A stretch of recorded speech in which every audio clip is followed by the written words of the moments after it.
Olá pessoal, meu nome é Camilo Rogério e como vocês sabem, eu faço aqui no canal alguns vídeos falando sobre direito civil, direito processual civil, inclusive alguns esquemas para as pessoas que estão estudando aquela matéria, né?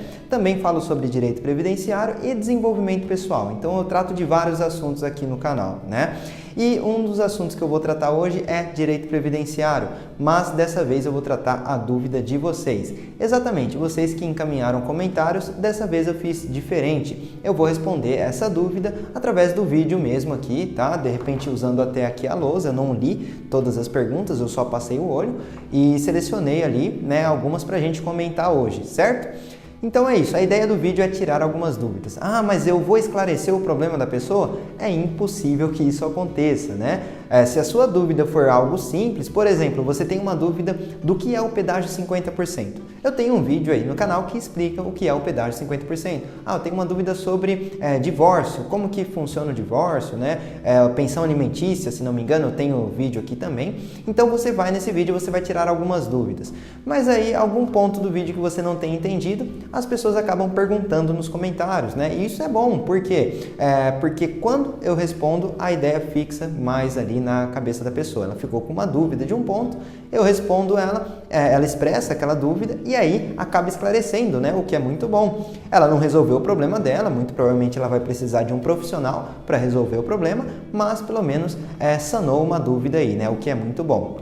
E um outro ponto aí, né, que eu tenho percebido é que as perguntas se repetem, então eu selecionei algumas e aí vai ajudar bastante gente aí que tem essas dúvidas parecidas, né, com essas.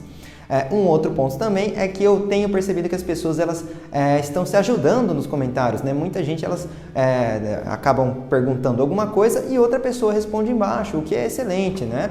Responde certo ali da maneira que sabe e isso ajuda a fixar o conhecimento, ok? Então vamos lá, né? Sem mais enrolação aí, vou passar aqui para a primeira pergunta. E não deixe então de curtir esse vídeo, de se inscrever no canal e também compartilhar, tá? Já que de alguma forma eu te ajudei aí, então compartilhe esse vídeo para que atinja mais pessoas aí, né? E traga mais pessoas para o canal também, o que é muito importante, ajuda no crescimento, certo?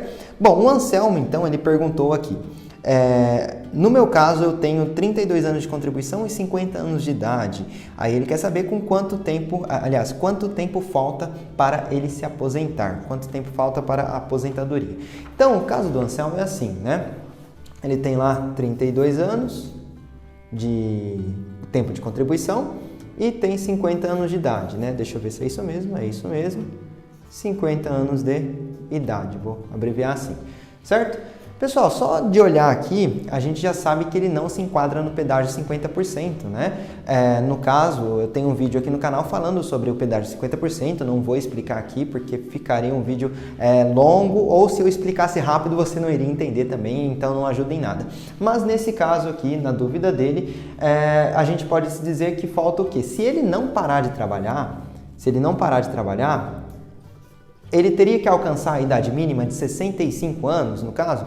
Pessoal, como ele é jovem, no caso tem 50 anos, e ali se ele não parar de trabalhar, né, se ele continuar trabalhando, né, nos próximos anos aqui, trabalhando, o que eu falo é contribuindo, tá? Às vezes a pessoa trabalha e não contribui também, e aí não vai sair do lugar, vai continuar com esse tempo de contribuição. Então a ideia é contribuindo, seja trabalhando por conta, empregado, a ideia é contribuir, certo? Se ele continuar até os 60 anos, por exemplo, 60 anos de idade.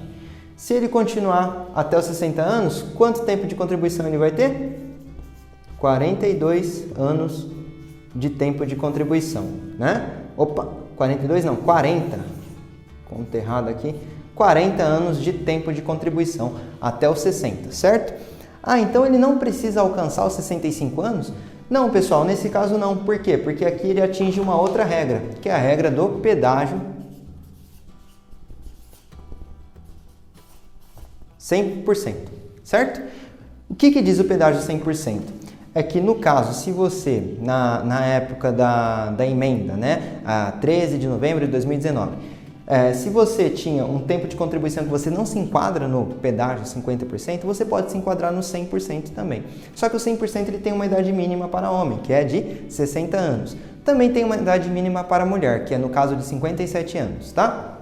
Mas aqui ele alcançou 60 anos de idade e ele tem 40 anos de contribuição.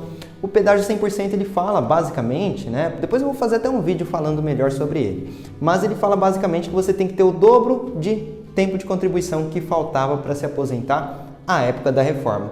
Então vamos supor que na época da reforma ele tinha ali 32 anos de contribuição. Quanto tempo faltava, né? A gente sabe que o homem é 35, faltava então 3 anos para se aposentar, certo? 35 menos 3, 32. Nesse caso, ele vai contribuir com o dobro. Quanto que é o dobro? 6 anos. Ora, dos 50 aos 60, se ele continuar trabalhando, ele vai ter mais 10 anos aí, aliás, mais 10 anos de contribuição, né? Então aqui eu acertei no final das contas, né? Eu coloquei 40, não sei porquê, mas aqui seriam 42, vou colocar assim, 42. Ah, mas ele precisa de tudo isso? Não, na verdade ele precisa de mais 6 pelo menos, né? Essa é a ideia. Ele precisa de pelo menos mais 6 e ali, ele alcançando 60 anos de idade, ele pode entrar na regra do pedágio 100%. Então, é basicamente essa dúvida dele, né? Então, acho que está respondido aí. Agora, a gente vai para a próxima dúvida aqui, que é do Sérgio. O Sérgio, ele perguntou, Dr. Camilo, gostaria de saber se meu tempo especial de insalubre conta nessa regra, porque somando com o meu tempo comum, em outubro, e eu consegui cumprir o pedágio, sendo assim, já posso me aposentar? Bom, ficou meio confuso aqui, mas vamos ver se eu entendi, né? Vamos ver se eu entendi aqui o que ele quis dizer. Ele disse que somando o tempo comum com o tempo especial, né? Então ele já tem ali a noção do tempo especial, que inclusive aqui o Anselmo, se ele conseguir nesses 32 anos extrair algum tempo especial, se ele trabalhou, né, em algum trabalho, algum labor aí que contém o tempo especial no trabalho, isso é importante. Por quê? Porque ele consegue aproveitar que de repente ele se aposenta antes. Aí ele vai ver com o profissional da confiança dele se compensa, não compensa, né? Ele vai fazer esse estudo, certo? Mas é bom verificar isso, porque aqui ele pode até se aposentar bem antes, no caso dos 60 anos, se ele quiser, né? E se tiver o tempo especial. Então é isso, juntando o tempo especial com o tempo comum, né? Ele teria atingido aí o pedágio. Então, vamos lá. Em outubro, né? Ele falou, em outubro desse ano, 2020, ele teria atingido o pedágio. Então, entra na regra do pedágio 50%. Provavelmente a dúvida dele será que o tempo especial, vamos colocar assim, ele conta em 2020? Será que em 2020 ele está contando com esse tempo especial? O que acontece, pessoal?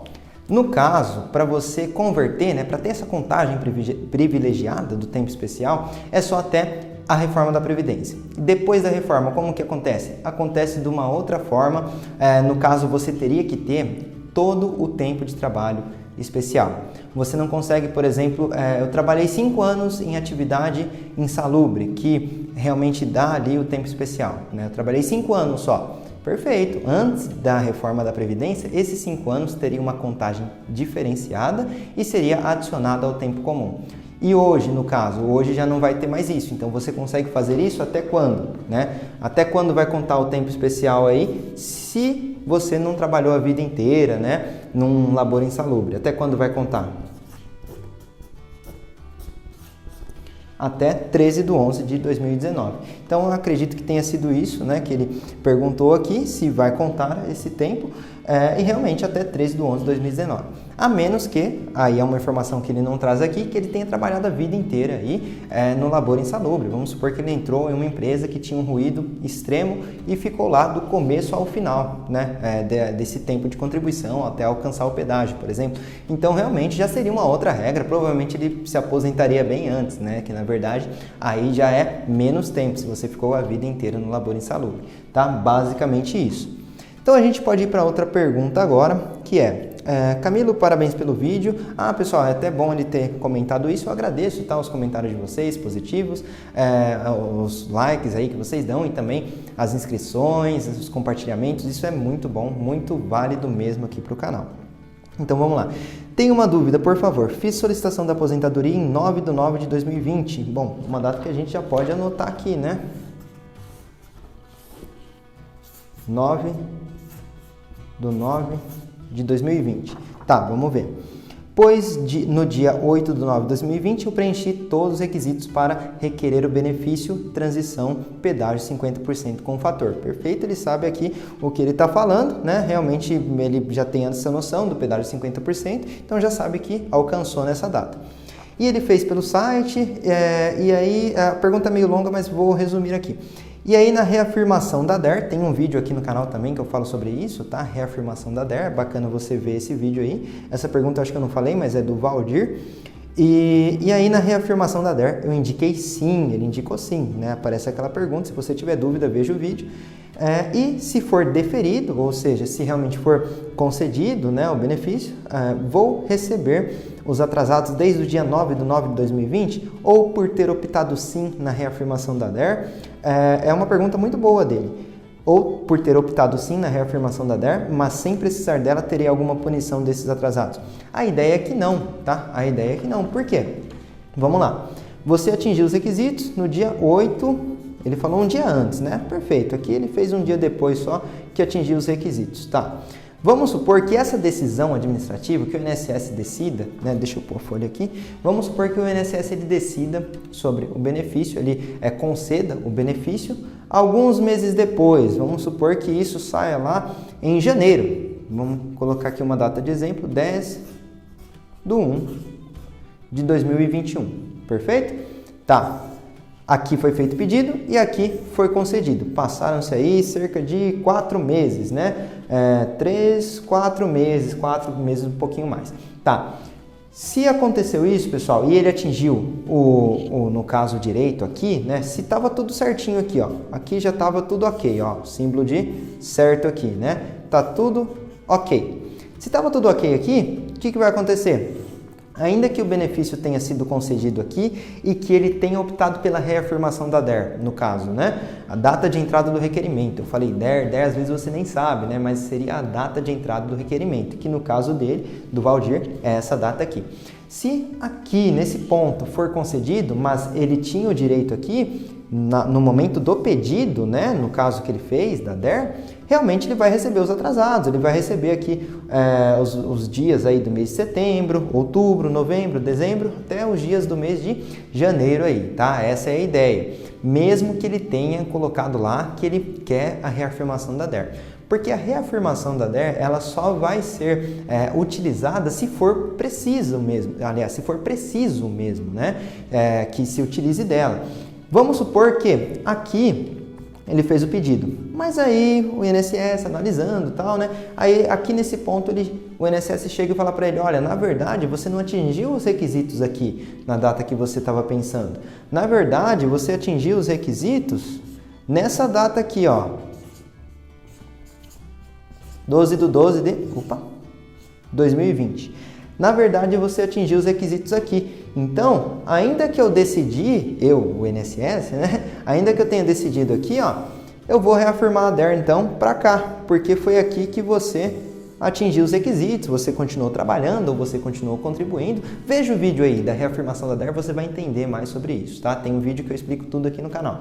Então, nesse ponto aqui, você atingiu os requisitos, aqui houve a decisão. Desde quando eu vou receber os atrasados, então? Desde o ponto que eu atingi aí os requisitos, né? Ah, por que eu não vou receber desde o pedido? Pessoal, simples, porque aqui eu ainda não tinha o direito. Eu achava que eu tinha, eu fiz uma conta, fiz um cálculo, não era, né?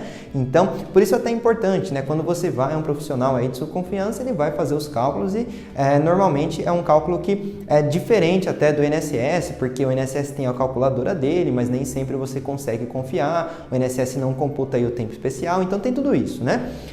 Então é isso, pessoal. Você vai ter que a reafirmação da DER só vai ser utilizada se necessária. Aqui, ó, vou colocar assim para não esquecer. Porque, como eu falo no vídeo de reafirmação da DER, o INSS ele tem que garantir aí o benefício mais vantajoso, né? E não é mais vantajoso realmente esse aqui? Por que mais vantajoso? Ué, porque ele vai ter alguns atrasados aí para receber, né? Alguns meses atrasados. Sim, mas e se ele garantir o direito só aqui? Ah, então os atrasados vai ser a partir daqui, vão ser, né, a partir desse momento, certo? Bom, espero realmente que tenha ajudado vocês com essas dúvidas aí. Não dá para entrar em mais detalhes, porque senão o vídeo ficaria muito comprido. Mas não deixe de curtir o vídeo, se inscrever no canal e continuar deixando aí os seus comentários, porque é muito importante, certo?